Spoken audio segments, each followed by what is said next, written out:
Welcome everyone to today's EPI-WIN. We'll just have a few minutes to let everyone come in.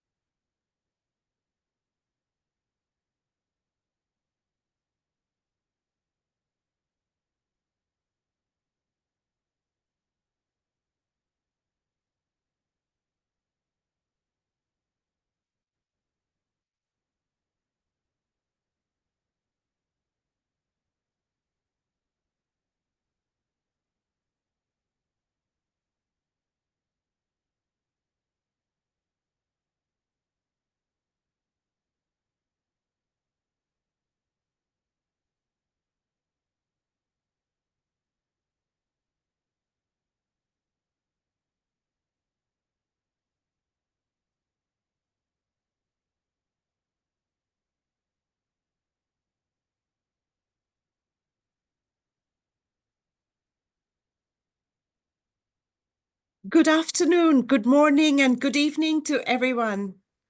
Thank you all for joining. We welcome you, particularly those of you joining from far away or at early times. I'm Supriya Bezbara. I'm the lead for the EPI-WIN webinars. For those of you who are new to EPI-WIN, this is the WHO Information Network for Epidemics for Science and Knowledge Translation in Health Emergencies. Our goal is to translate science and knowledge to accessible, to understandable and relevant ways for evidence-informed actions and decisions in health emergencies. Today, we'd like to welcome you to the webinar on update on Chikungunya virus disease outbreak, focus on the Indian Ocean. We have currently a large Chikungunya outbreak in the Indian Ocean. We have some eminent speakers to share with you their experiences today about what is being done and how the learnings from that can be used for potentially other similar situations that may arise. Unfortunately, Dr. Maria van Kerkhoff, Director for Epidemic and Pandemic Threat Management, has, due to last-minute unavoidable issues, will not be able to join, but Dr. Diana Roja Alvarez will speak on her behalf. After that, Diana who's the team lead for arboviruses, emerging zoonosis, and high-impact epidemics at WHO, will provide you with an overview of the chikungunya situation. Then we have Dr. Muriel Vincent from La Réunion, epidemiologist at the Santé Publique France. She will share with you the situation in La Réunion. I apologize for stumbling over that words. And then we have Dr. Dushanveer Nakchade, National Coordinator, Infection Prevention and Control at Victoria Hospital in Mauritius. He will share the epidemiology in Mauritius. Having learned of the epidemiology, we will then have an overview of the current vaccine landscape for chikungunya from Dr. Neil Cherian from CEPI. And finally, WHO has recently had a global research consultation on chikungunya and chikungunya vaccines. And Dr. Phil Cross will provide you with an overview of that. Then Diana will moderate the Q&A session, so we look forward to lots of questions from you. But before that, some housekeeping. As you know, this webinar is being recorded, and afterwards the recording will be available on our website, and the address will be appearing on the chat. We love to hear from you. You're part of the EPI-WIN family, so please do write your name, location, and organization in the chat box. And if you have any comments or insights or experiences you'd like to share, please put it in there. Please add any questions that you have, though, in the Q&A box, not in the chat. The reason is we know Q&A is for questions and we can keep track of it. Please keep your comments, everything respectful, constructive, and positive, and related to the topic at hand. We look forward to a very interesting discussion. But before we start the technical session, we'd like to hear from you, as always. So please go to slido.com, hashtag, I hope you can see this, slido.com, hashtag 6473895. Slido.com, hashtag 6473895. And let us know, has your country been affected by chikungunya recently? Yes and no for most so far.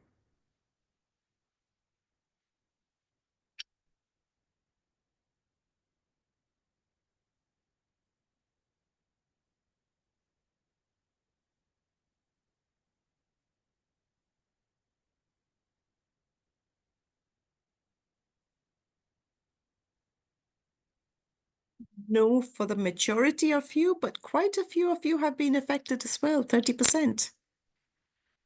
That's quite.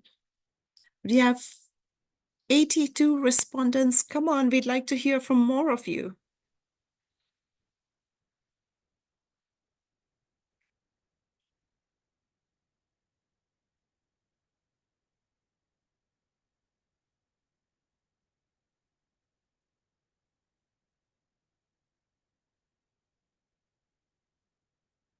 Okay, great to know. So about 30% of you have been affected by chikungunya recently, your country, but the majority have not. On that note, we will hear more of it. I now request Dr. Diana Rojas Alvarez to give the welcome remarks on behalf of the director, Dr. Maria Van Kerkhove. And after that, I hand over the floor to you, Diana, to start the technical presentations as well. Over to you. Thank you very much, Supriya. And I just got a message from Maria that she's on her way and she would like to give the opening remarks. So maybe you can go with the initial question about the general knowledge on chikungunya. So we give her time to join and give her opening remarks. Thank you. Right. Excellent. Then, while we wait for Maria, we have a quiz for you. Can you see the quiz? Stop share. Okay.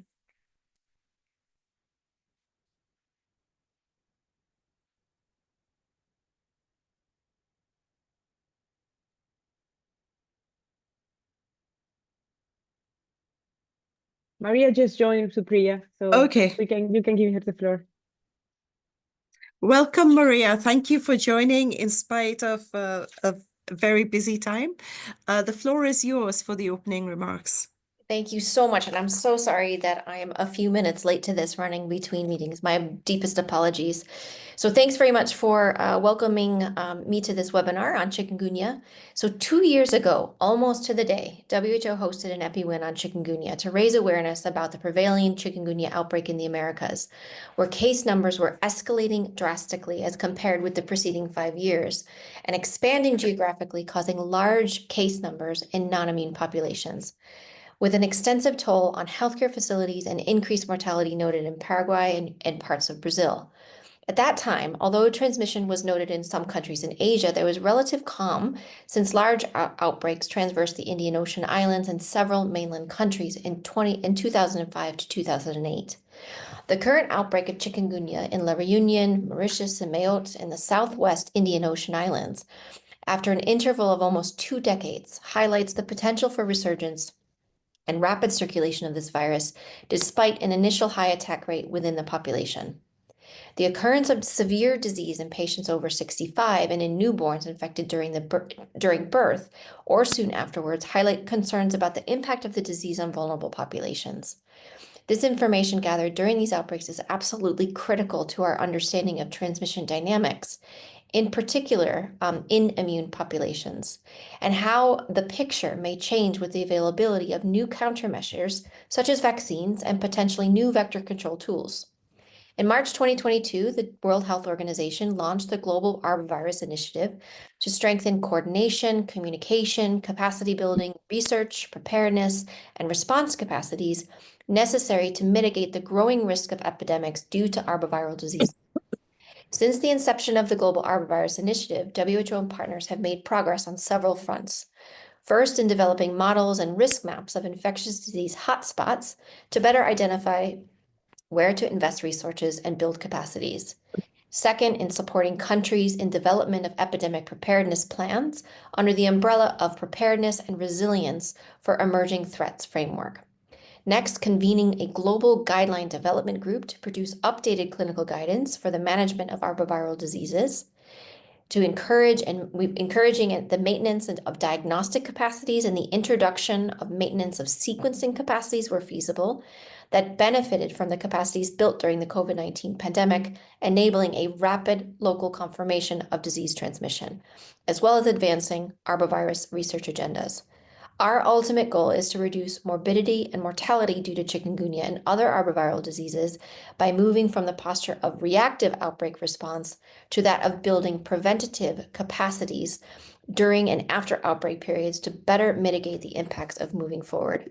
I know you have a fantastic agenda with incredible speakers who are waiting to get on board and to speak. Thank you so much to the EPI-WIN platform for organizing this, to my teams who work here in HQ, but also to all of our regional, our country offices, all of our partners, and for all of you joining. So back to you. Much, Maria, and thank you for making it a point to join us. It's great to hear from you. I now hand the floor over to Diana for the technical session, to chair the technical session. Over to you, Diana. Thank you very much, Supriya, and thank you very much, Dr. Van Kerkhove, for the opening remarks. So can you please share my slides on the global situation on chikungunya? I'm not seeing the full screen. So could you please share the presentation view?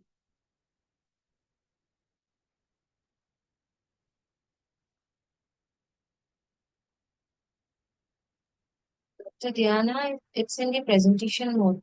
Okay, great, thank you.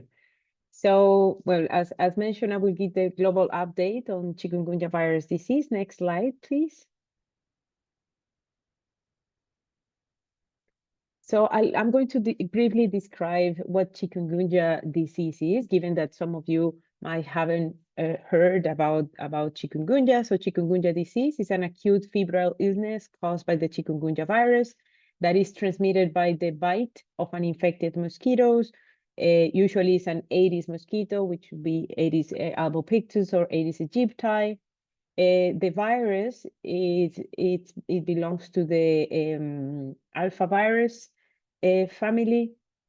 Most of the infected people will have acute symptoms, which the most common symptoms are very high fever, severe joint pain, and that's where the name of chikungunya came from, because chikungunya means in Makonde, as it was first isolated in Tanzania, the man who can bend over because of the severe joint pain. Also, and differently to other arboviruses, it causes arthritis and morning stiffness, and also rash.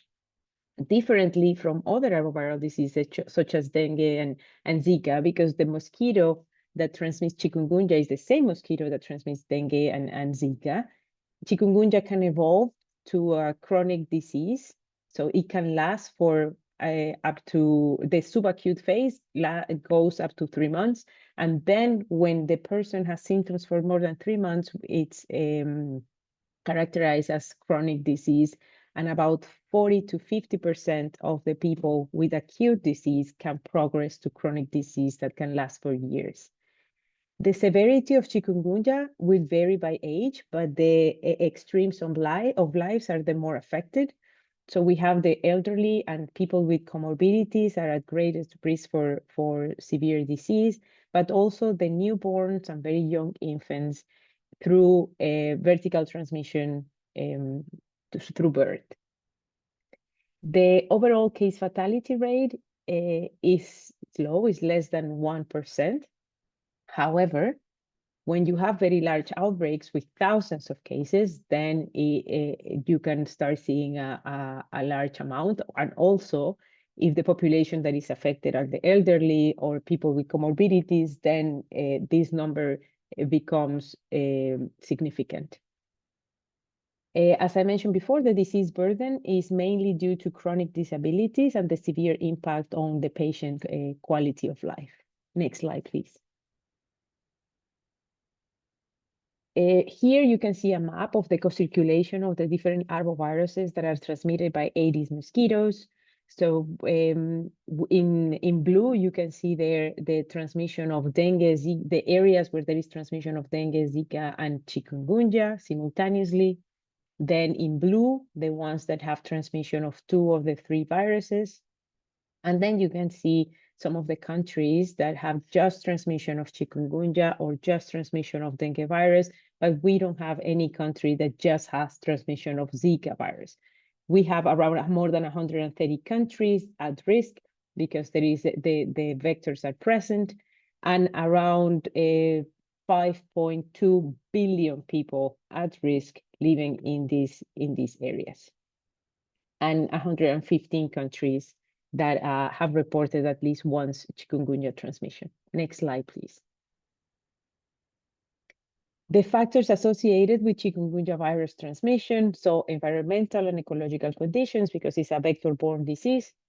So we need the temperature, we need the proper humidity, and all the ecological conditions for the mosquito to survive and to have also breeding sites, the abundance of mosquito egg-laying habitats, having immunologically naive populations, it will be a risk of having chikungunya transmission, the viral genetics and mutations, so it doesn't mutate as much as other viruses. However, there are some mutations that have been characterized that allow the virus to be transmitted more by Aedes albopictus, for example, instead of Aedes aegypti.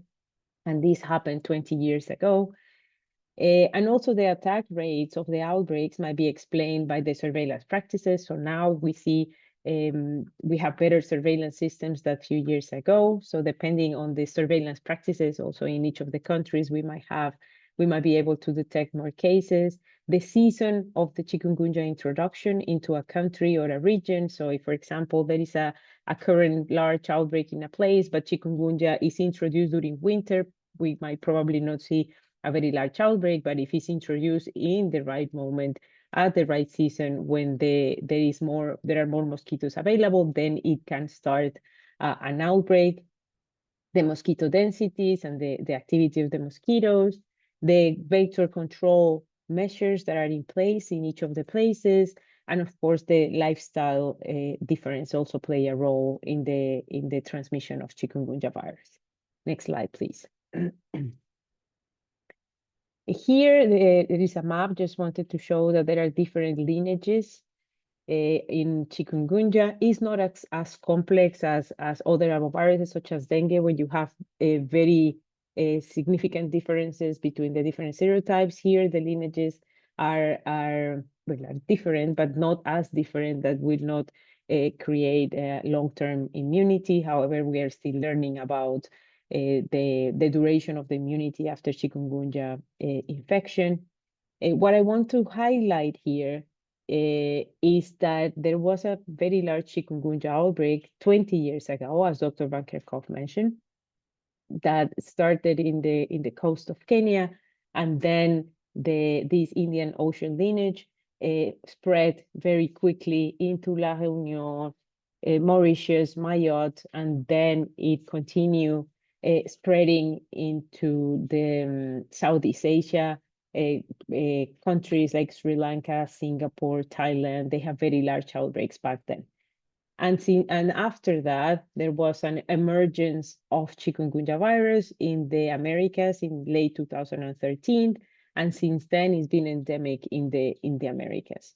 Next slide, please. Here you can see the updated map of the countries that have reported chikungunya cases in 2024-2025. So we also monitor transmission of chikungunya and Zika and other arboviruses from the global level. And what I want to highlight here is that most of the countries that have reported chikungunya are in Central and South America, in Southeast Asia and the Western Pacific, and some countries in the African continent. You can't see well, but where the Aedes mosquito is, that's where La Reunion and Mauritius, the two countries that are invited to give the presentation today, are located. So they are small islands in the Indian Ocean, so we cannot see them when we see the global view, but it was worth highlighting the current situation of chikungunya because we know that history repeats itself, and it took almost 20 years for chikungunya virus to come back to that area and teaches more on the transmission dynamics. And that's why we wanted to hold this EPI-WIN. Next slide, please. Some of the current control activities. So we have intensive vector control activities for the general population, which are focused on the elimination of the breeding sites. So these mosquitoes like to lay its eggs in clean water pots. Also the use of long sleeve clothes and mosquito repellent and bed nets for the younger than one or for the elderly who are in bed during the day, because this mosquito, remember, is the same one that transmits dengue and is a mosquito that bites during the day. Very important also personal protection for pregnant women, mostly women that are in the third trimester. As I mentioned before, there have been described vertical transmission during birth. And that puts at risk the newborns and also the younger than one, because they are usually in bed, so they need to be under a bed net to be able to prevent mosquito bites. We currently have 2 vaccine products that have been licensed in various WHO member states against chikungunya, but the colleague from CEPI will discuss more in detail in the whole landscape of the vaccines. And how we see it is that vaccines represent an additional tool in comprehensive chikungunya prevention. So the operationalization of their use will require a concerted effort, and WHO has been working with different partners to move this forward. So I think that's my last slide. Thank you very much for sharing the slide. And now let me give the floor to Dr. Muriel Vincent from La Reunion. She's going to present the chikungunya epidemiological situation in La Reunion and Mayotte. Dr. Vincent, over to you. Hi, everyone. Do you hear me? Yes, we can hear you. Yes. Okay, thank you. So thank you, everyone. So as already mentioned, I will show you a brief summary of the situation here in La Réunion and in Mayotte Island. So next slide, please. Yes, again, yeah. Okay, so as already said, there was a large outbreak here in Reunion Island almost 20 years ago, with an estimate 38% of the population affected, with over 250,000 estimated cases. Since then, there were no local transmission recorded here since 2010, and only a very limited number of imported cases. Yes, you can move. And in 2024, so last year, in the end of August, so here it's winter, we received a notification of a positive PCR for chikungunya. So a deep investigation followed, and we could not find any link with any imported case, any traveled in the case, or it's in his family, any travelers around, any unexplained fever around, etc. So we had to conclude that this case was an autochthonous case. And as I said, it was winter. So for the 2 months coming, the circulation remained limited with very few cases recorded. And then by the end of October, so when summer arrived, we saw an expansion of the circulation and the spread progressively spread to the south. So you can show the next one. Yeah, so here is the map of the island. So in green was the initial focus. And then by beginning of January, we had 2 extra clusters in the south. Yeah, next slide, please. Yes. So on the left, you can see the situation as of today. So the activity in what we called family medicine. So this, you saw a progression until last week with more than 20,000 cases reported per week. And then maybe we hope that last week was the beginning of a decrease. So the number, they still have to be consolidated. So we don't want to be enthusiastic too fast, but maybe we start to reach the beginning of the decrease. For you to know, winter is progressively arriving here in Reunion Island. So on the right, we have the biology confirmed case. You see on this graph a peak in week 13, then a decrease. This graph has to be taken with cautious because as the epidemic progressed, patients stopped to go to their doctor, and they were no longer a confirmation for every suspect case. Of course, if all your family got chikungunya, maybe yourself you're not going to go to the lab for a confirmation, especially since there is no specific treatment for the disease. So the biologically confirmed case curve is really to be taken with cautious. So next, please. So some figures. Since the beginning of the epidemics, we had more than 100,000 consultations for chikungunya, almost 200 actually. And as I said, in week 18, a slow decrease with only, let's say only, 14,000 number of consultation. For the confirmed case, we reached around 50,000 case and 300,000 case last week. Yes, for you to know, the population of the island is almost 1 million. Next slide, please. So this is the geographical situation. So as I said, the outbreak started in the west and then moved, not the outbreak, but the first case were recorded in the west, and then the first clusters were recorded in the south. As you see, almost all the south was heavily affected. The west as well, and for the north and the east, they were less case. All the island was affected, but not with the same intensity. Next slide, please. Yeah, again.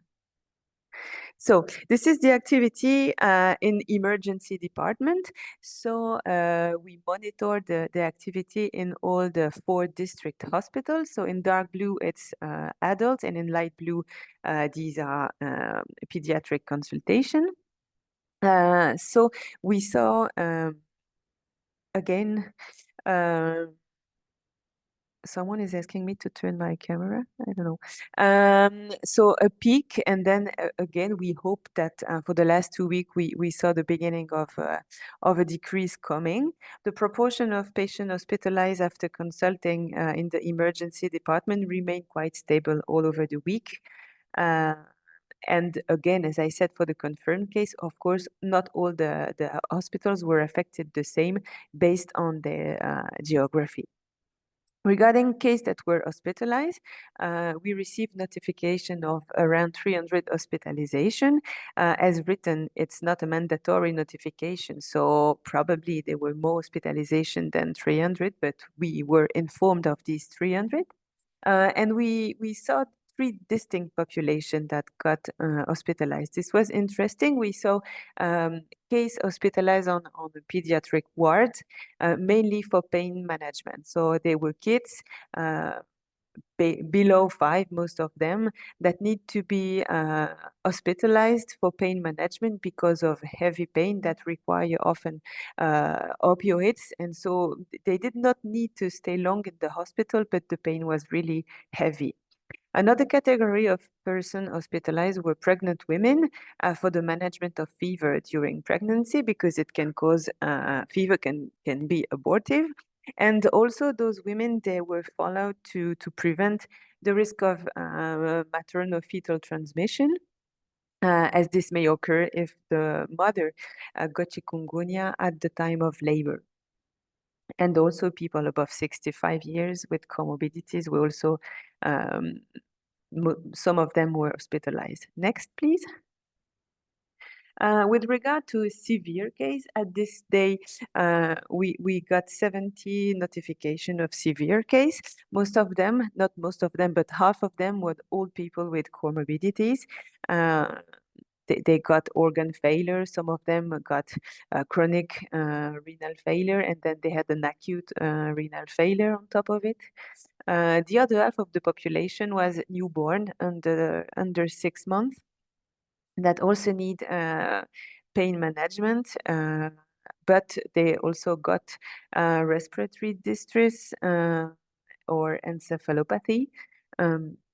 Those were really, I mean, those children were heavily affected. Next one, please. And as of today, we got record of 12 deaths in link to chikungunya. These 12 deaths were investigated and they were linked to chikungunya directly or indirectly. And we still have for now 28 folder under investigation. Yes, next slide, please. What about the perspective? So we got a generalized massive outbreak that affected the whole island. So as I said earlier, we seem to see a decreasing trend. This needs to be confirmed in the following weeks. If we consider what we saw in the past with dengue epidemics, yes, indeed, mid-May is usually the moment where things tend to decrease due to weather condition. We have several questions that in our mind. Will we have one wave or several waves like we had for dengue, where we faced four dengue outbreaks between 2018 and 2021? So will history repeat again? We don't know yet. What about the exportation pressure? I will talk about Mayotte in a couple of minutes, but we have case reported in Mauritius, in other islands around. What about mainland France with the summer coming in Europe? So these are the questions we're facing. Next slide, please. Next, please. Yeah. This I want to show to thank all our partners. Next slide, please. And a brief update about Mayotte. So I will show the data that were communicated by my colleagues from Mayotte. Next slide, please. So again, as Reunion Island, Mayotte faced an outbreak in 2006, sorry, with coming from the Comoros, the same epidemics as we did. So with more than 6,000 confirmed case and 1 death. Next slide, please. Since then, the situation was also very calm, and a couple of weeks ago, they got their first exported case or imported case coming from here, Reunion Island, and then progressively transmission, locally acquired case were recorded.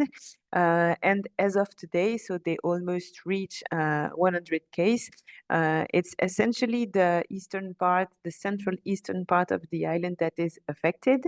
With 40 autochthonous case, 29 imported case, and for around 30 of them, the origin could not be linked due to difficult investigation. Next slide, please. I think it's over. Yeah, thank you for your attention, and feel free to ask any questions. Thank you very much, Dr. Van Sant, for your description of the current outbreaks in Reunion and Mayotte. So we will go through all the presentations, and then we will have the Q&A. Thank you very much. So now let me give the floor to Dr. Doshamber Nukshari. He's the National Coordinator of the Infection Prevention and Control in the Victoria Hospital in Mauritius. So over to you, Dr. Nukshari, for the presentation on the chikungunya epidemiology in Mauritius.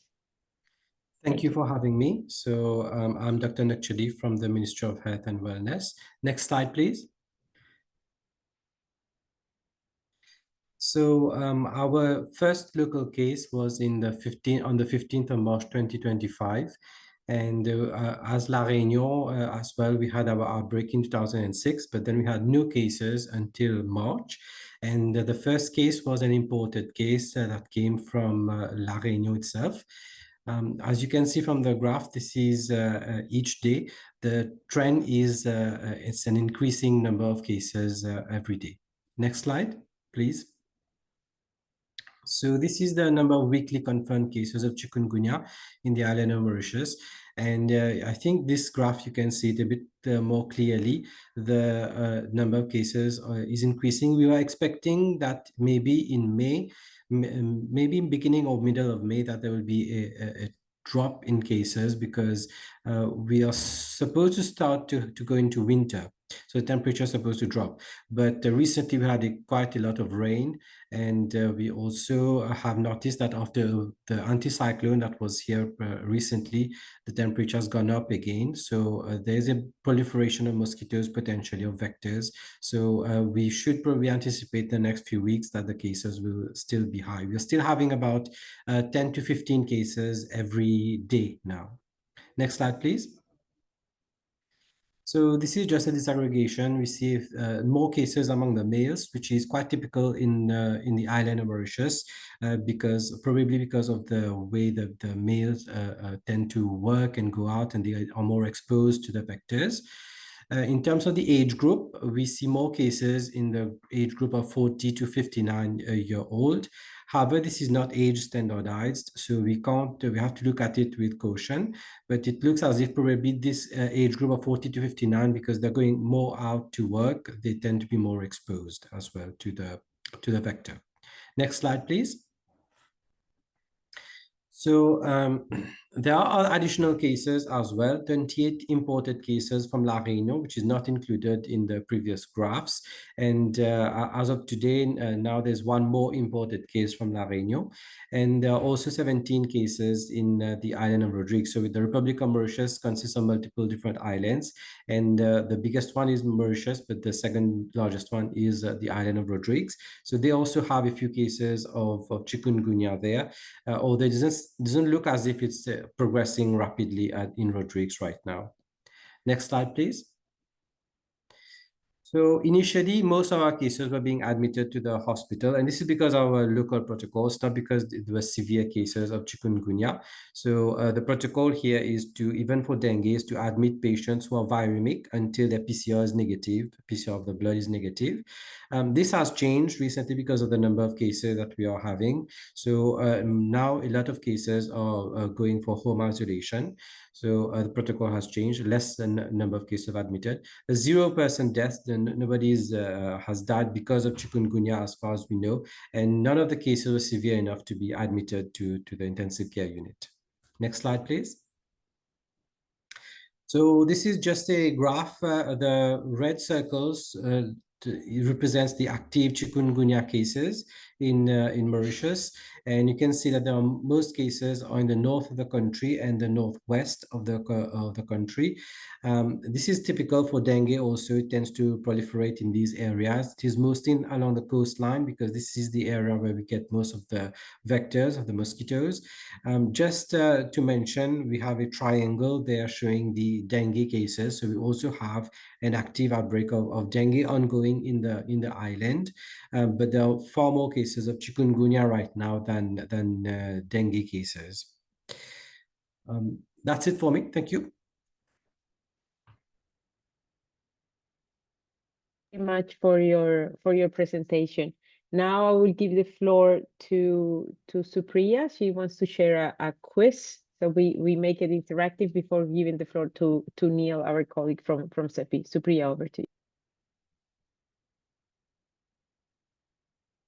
Thank you very much, Diana. So you've heard about the epidemiology of La Réunion and Mauritius, but how closely have you been paying attention? What are some of the typical symptoms of chikungunya? Click all that apply. Of course, go to slido.com, hashtag 6473895.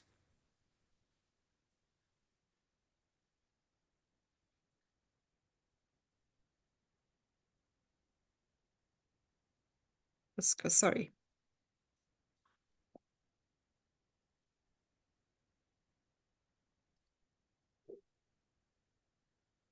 Okay, we have 83 responses, and most of you are right. Yes, hemorrhagic fever is not a symptom of chikungunya, neither is congenital defects, and neither is constipation. You're all absolutely right. And I think with that, I leave the Slido on for any more of you, but I've already given the answer. Back to Diana. Thank you so much. Thank you very much, Supriya.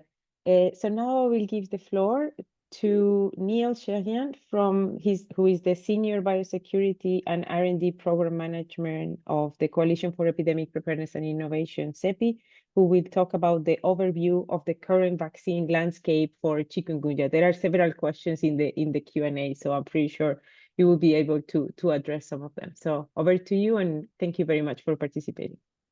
Thank you, Dr. Ross, and I hope I can answer the questions after this presentation. Thank you to the EPI-WIN team for this invitation to present at this important webinar. My name is Neil Charian, and I'm the program manager on CEPI's Chikungunya program team.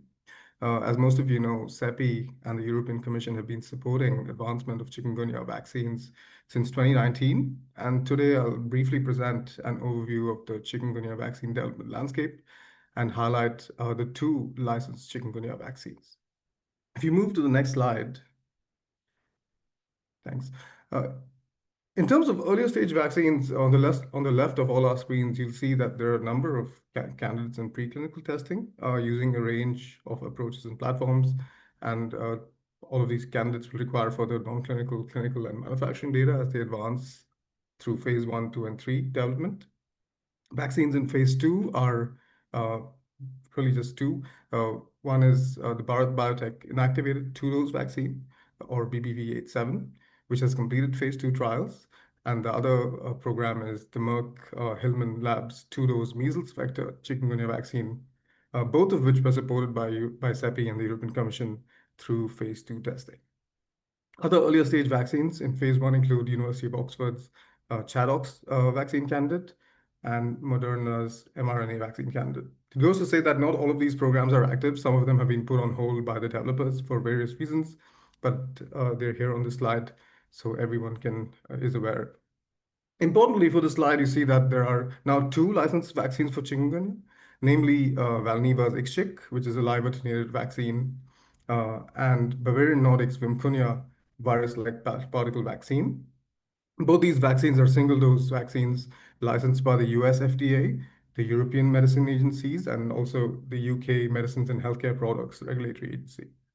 Both these products have been licensed using a surrogate protection approach in non-human primate models and are subject to extensive post-licensure commitments to demonstrate effectiveness and to confirm safety and immunogenicity, and where possible, generate field efficacy data. If you move to the next slide. So this slide really highlights the two licensed vaccines. First, of course, is the IXCHIQ single-dose live attenuated vaccine that is indicated for ages 18 and above. This vaccine is also licensed in Brazil by Anvisa and holds Health Canada marketing approval too. IXCHIQ recently was approved for ages 12 and above in the European Union.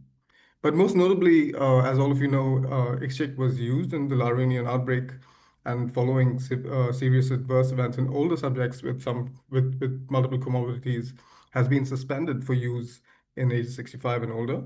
As most of you know, vaccine safety is of paramount importance to us at CEPI and our partners, and we are closely monitoring the situation while we await further data from the developer themselves.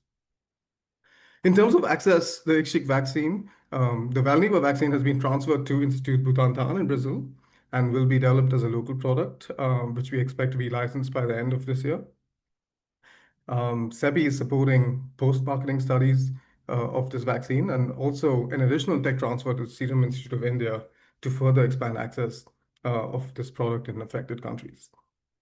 On the other side of the page, you see the Vimkunya vaccine from Bavarian Nordic. This is a single-dose a virus-like particle vaccine that is licensed by the US, the European Union, and the UK, with indications in ages 12 and above. Bavarian Nordic also plans to have a technology transfer to Biological E in India to expand supply and access to affected countries. This vaccine was previously developed by Emergent Biosolution and then acquired by Bavarian Nordic. And I believe Bavarian Nordic is also in conversations with authorities to use this vaccine in affected countries at this time. The next slide, in summary. So in summary, there are really two US FDA, EMA, and MHRA licensed vaccines, both approved using a serotype protection approach in non-human primate models, with active ongoing planning for phase 4. Both are in varying stages of tech transfer to Brazilian and Indian manufacturers to expand access. Both vaccines are subject to extensive post-licensure commitments to demonstrate safety, effectiveness, and to confirm immunogenicity. Few other vaccines in phase 1 and phase 2, including various approaches such as inactivated vaccines, viral vector vaccines, and mRNA candidates. And with that, I will conclude and hand back the floor. Thank you. Thank you all. Thank you very much for the presentation and for keeping the time so we get more time for the questions. Now, last but not least, let me introduce Dr.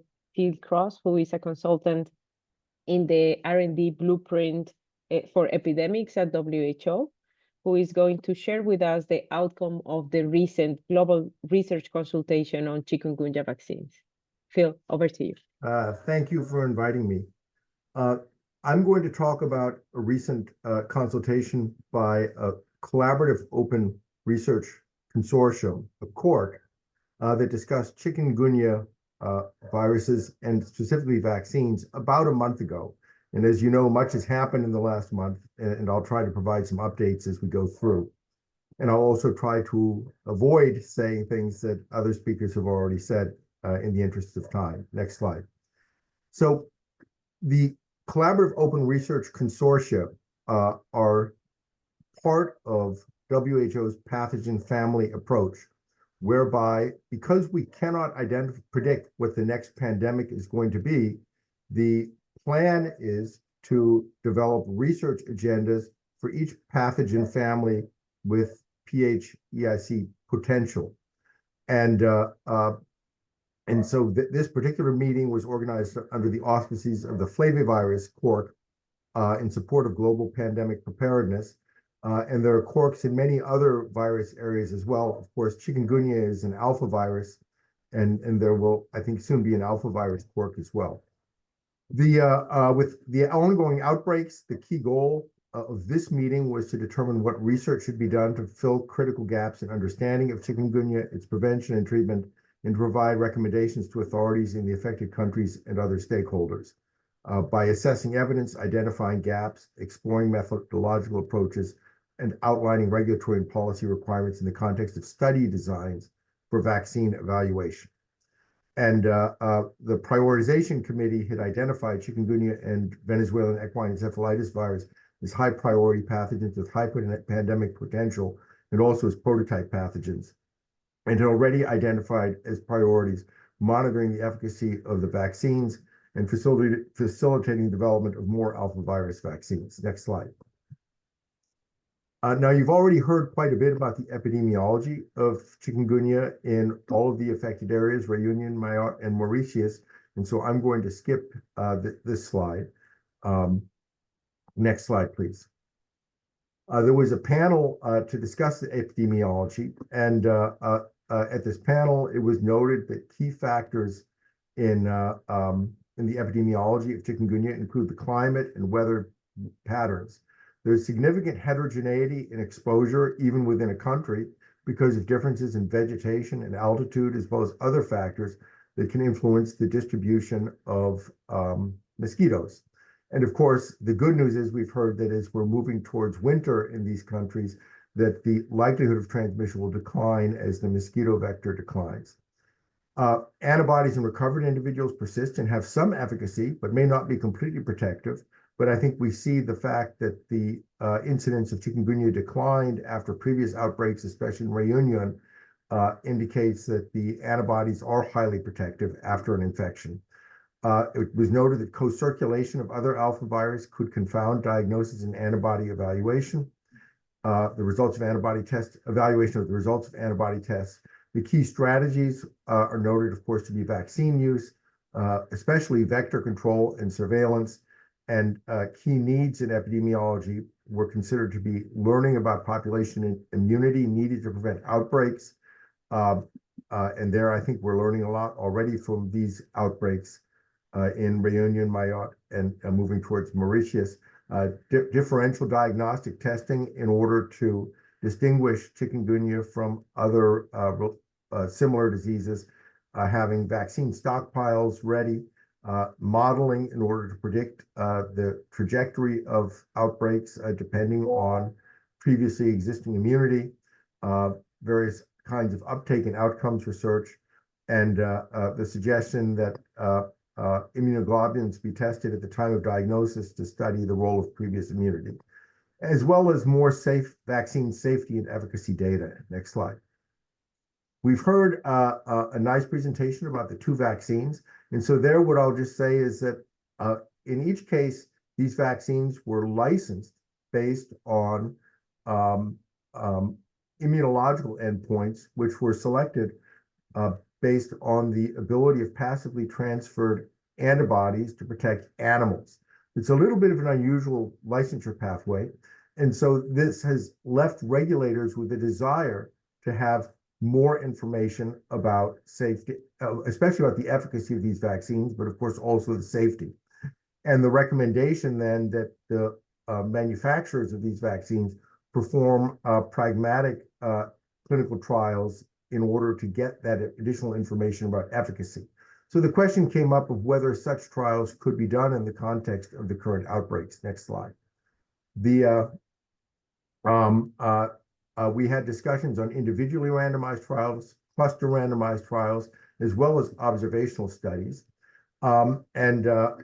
Individually randomized trials in general are the gold standard for determining and evaluating vaccine efficacy. There was a very interesting discussion pointing out that very large numbers of people in randomized trials are most important to have trustworthy conclusions.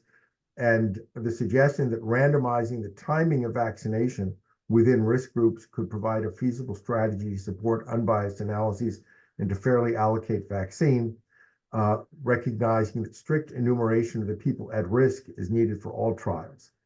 And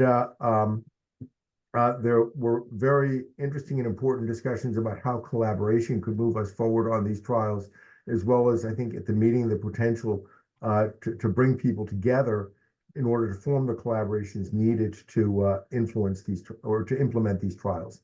As far as cluster randomized trials go, next slide. There are many possible ways of doing that, and it's interesting that cluster randomized trials have been used successfully, especially to study insecticide and mosquito prevention approaches.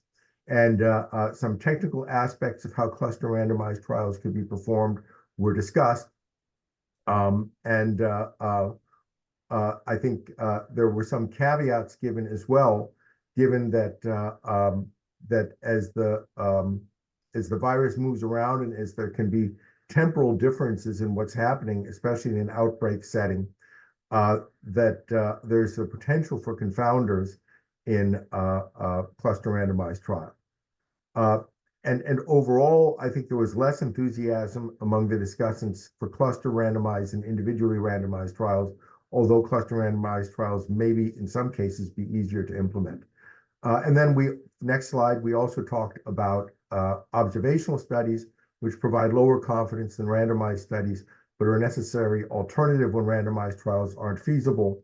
And there we discussed ways of reducing the likelihood that there would be confounding or bias in such trials, and in order to maximize the likelihood that they could provide useful and important results about vaccine efficacy. Next slide.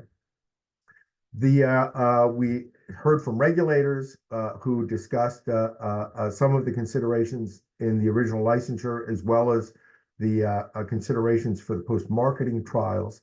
And additional regulators, of course, are considering these vaccines. Indeed, it was just in the last few days that the Bavarian Nordic vaccine was approved by MHRA. Next slide. And then research priorities for vaccine evaluation, really in the context of an outbreak, emphasize speed and transparency, as well as having tools and core protocols available at the beginning of the outbreak. And we talked about how to rapidly move towards doing that. And the fact that some of the developers had already thought about the protocols they would like to use to study their vaccines to meet the FDA and EMA's requirements, I think is very helpful in that regard. And then, of course, we also talked about local needs and how governments can help to promote the kind of research that's needed. So overall, I think it'll be important to gather information about how well these vaccines work, as well as to also understand the safety of the vaccines better. And I think that the island-based outbreaks are going to be providing critical information about what does it take to protect populations and communities against this disease. But given that the Valneva vaccine has some concern about safety in the elderly, which has caused the French authorities to limit its use in the elderly, and it's not approved in the youngest children. And these are the groups who are at greatest risk. And the Bavarian Nordic vaccine is only now becoming available. I think that another conclusion that can be come to is that mosquito control really is going to be the main way in which these outbreaks are controlled, at least for the time being. But thank you, and I look forward to questions. Thank you very much, Phil, for the presentation. And well, as we are just going to start the Q&A session, we will probably run over for about 5 minutes. I hope it's okay for all the participants that are currently connected, that it goes up to more than 700 participants from all over the world. So thank you very much for your participation. So I will ask now all the speakers to turn on their camera so we can get started with the Q&A. So I see Theo. Okay, so there are a few questions on the epidemiology and clinical part of the current outbreaks. So maybe for the colleagues from La Reunion, Dr. Muriel, and also the colleague from Mauritius, there are several questions about which is the current lineage that is circulating, if you have identified which is the current lineage that is circulating.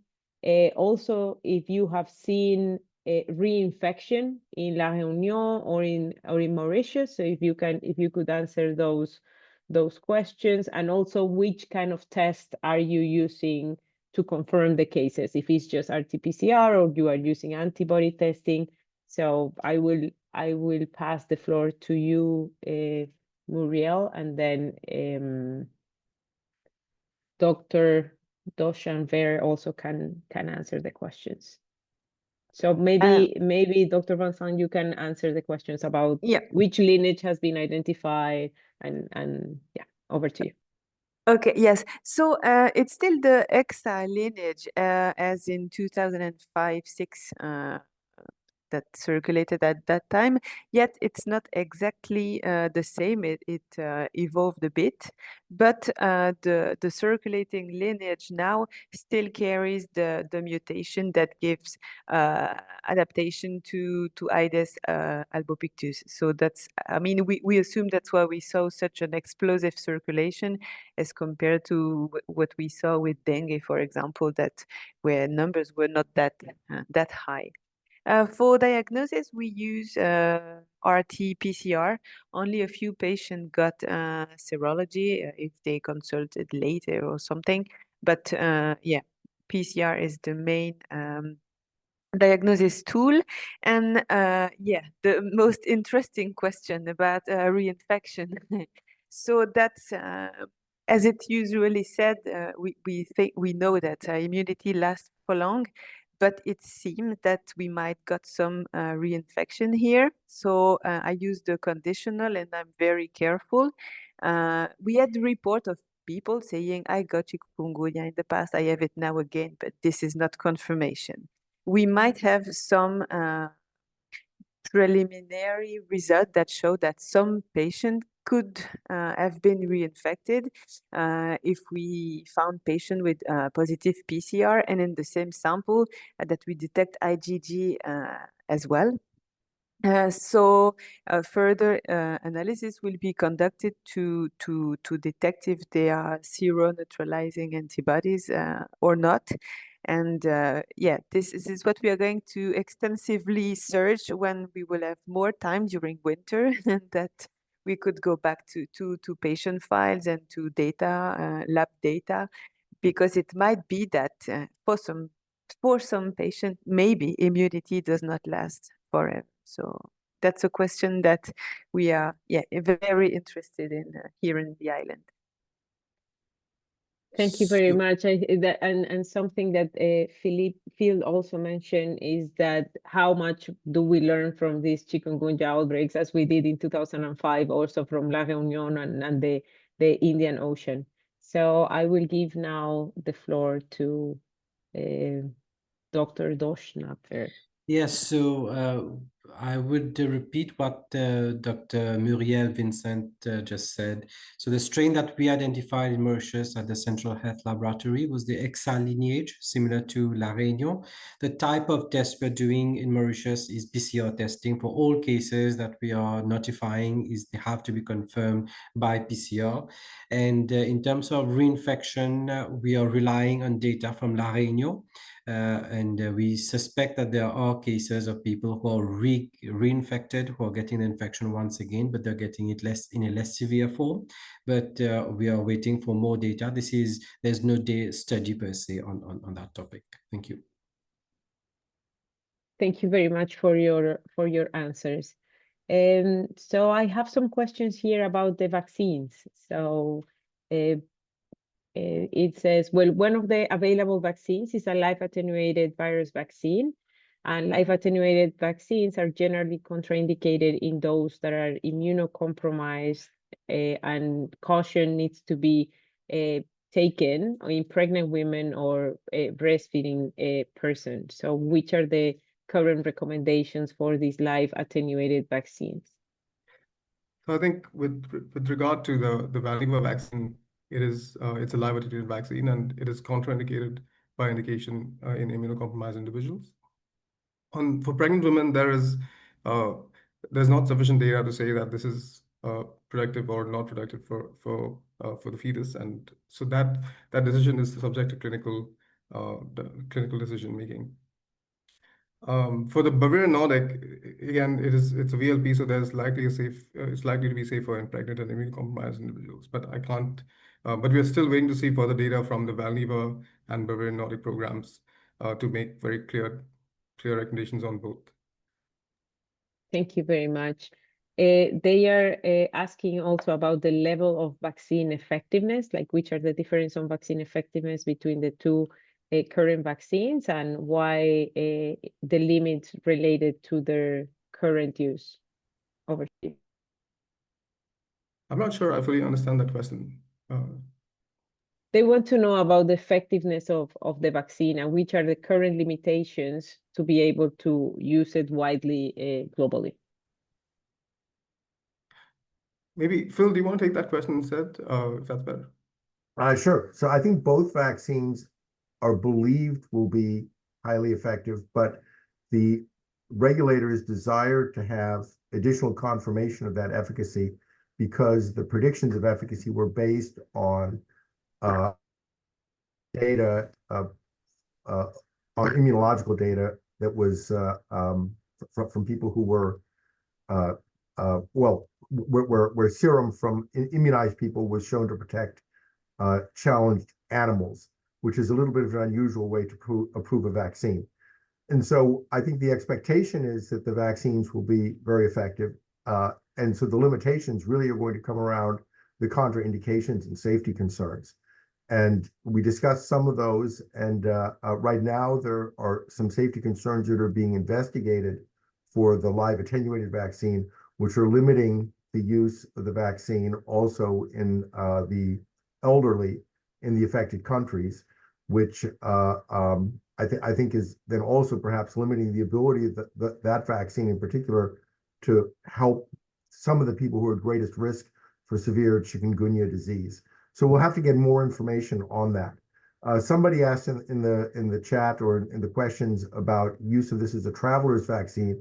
And indeed, in many of the countries that have licensed these vaccines, that is the anticipated use, that in the EMA and in the US, in Canada, and in England, for instance, as well as I think in Brazil. So these vaccines can be used also, well, in Brazil, of course, there's endemic chikungunya, but in these other countries, there's not endemic, much endemic chikungunya, and so these vaccines can be used primarily as travelers' vaccines. Thank you very much both for your answers. There is another question about to the countries that are participating in. Given that dengue and chikungunya have overlapping clinical presentations, how do you distinguish each of the infections and also co-infections or dual infections? Over to you. Here in Reunion Island, most of the laboratory use triplex PCR. So dengue, chikungunya, and leptospirosis PCR, because the three diseases are circulating here. So we know that actually, yes, it's chikungunya and not dengue. And also from the clinical point of view, I mean, I'm not a clinician, but really the joint and the joint pain, and this is really specific, and that's what also. Fortunately enough, I did not get chikungunya, but that's what everyone says. Really, it's very typical. Yes, yes, absolutely. And also the disabilities and the morning stiffness, it mimics a lot the like arthritis. There are some questions about the long-term consequences or chronic chikungunya and how that can increase even more in people that currently have arthritis or other joint conditions. So Dr. Doshnaver, I don't know if you want to take that question. Yes, just to go to the previous question, we also do dual PCR here for chikungunya and dengue. So we are able to distinguish one from the other. And that's also true. We have had a number of patients who have rheumatological disorders. And when they get chikungunya, they tend to get more severe symptoms, much more severe symptoms. And the reverse is also true. Some patients who do not have any rheumatological issues, they get chikungunya, they can get chronic arthralgia, they can get symptoms that go on for sometimes months or years. And some people believe it might be immunological in nature. So we see both sides, both ways. Thank you. Thank you very much to all the presenters and for your presentation and also for participating in the Q&A session.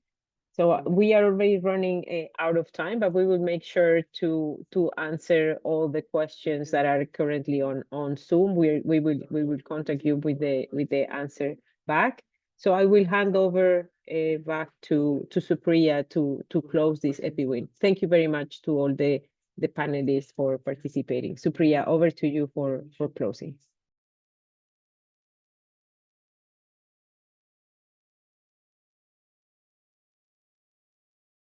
Thank you very much, Diana, and a huge thanks to all the speakers for excellent presentations and a very informative Q&A section. It's been a great pleasure to have you here. Thanks to Diana, who's, conceptualized and led this webinar. Thank you for making this happen. Thank you also for all the people who've been working in the background. Donald Brooks, Ingrid, we have our collaborating center, Project Echo, Sankamitra is here, and my colleague Michael, all working in the background to make this happen. And we really hope that you will this conversation will continue. We will share the recordings and if the presenters agree, the presentations. And as Diana said, we'll do our best to respond to all your questions. If you have any further questions, please do write to us at epi-win@who.int. We'd love to see you again in our next webinar, which is as for those of you who are familiar with EPI-WIN, it's next Wednesday, and it is on the new phase of pandemic preparedness part 2, which is a consultation for the Global Preparedness and Monitoring Board 2025 report. So if you join, what you say will be included in this important report. So we look forward to seeing you there and seeing you next week. Here is the, if I can manage to share it, here it is. The flyer for next week's webinar. And as you can see, we have an eminent list of speakers there. Thank you very much and see you next week. Thank you.